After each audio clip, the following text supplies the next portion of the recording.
మీరు మీ షో బాగా పుంజుకున్నాక రాజకీయ ఒత్తిళ్లు రావడం వల్ల మీరు గతంలో పనిచేసిన ఛానల్ వాళ్ళు మిమ్మల్ని తీసి పక్కన పెట్టారు, తెర మీద కనిపించకుండా చూశారు.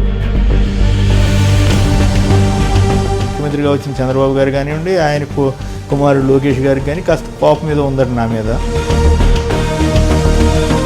హర్ట్ అయ్యారు అసలు మీరు? బాబు వస్తే జాబ్ వస్తున్నారు కానీ శ్రీనివాసరావు జాబ్ పోతాను లేదని.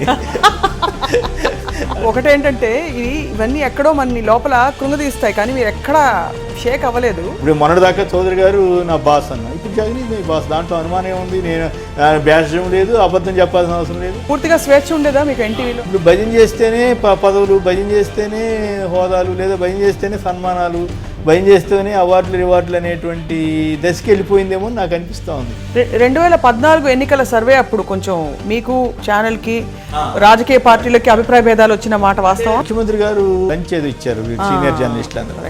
ఈ సందర్భంలో మీరు మారరా అన్నారు. నాతోటి మాట్లాడితే ఏం మారాలని, నేను అబద్ధం చెప్పానా, మోసం చేశానా, తప్పు చేశాను, ఏది చేసినా సరే మీకు క్షమాపణ చెప్పి మరీ మారుతాను, నాకేం అభ్యంతరం లేదంటే ఆయన మీరు మారలే అంటే వెళ్ళిపోయారు. మళ్ళీ చౌదరి గారు మళ్ళీ పిలిచి మిమ్మల్ని ఆదరిస్తా ఉంటే మీ ఆలోచన ఎలా ఉంటుంది? మీరు ఎప్పుడైనా రాజకీయాల్లోకి వచ్చే అవకాశాలు ఉంటాయో? రాజకీయాల్లోకి నా పుట్టాడు సూట్ కాదు, ఎందుకంటే మీ డబ్బులు ఖర్చు పెట్టద్దు అంటాను. ఎవరింటారు? ఎవరన్నా మాట వింటారా?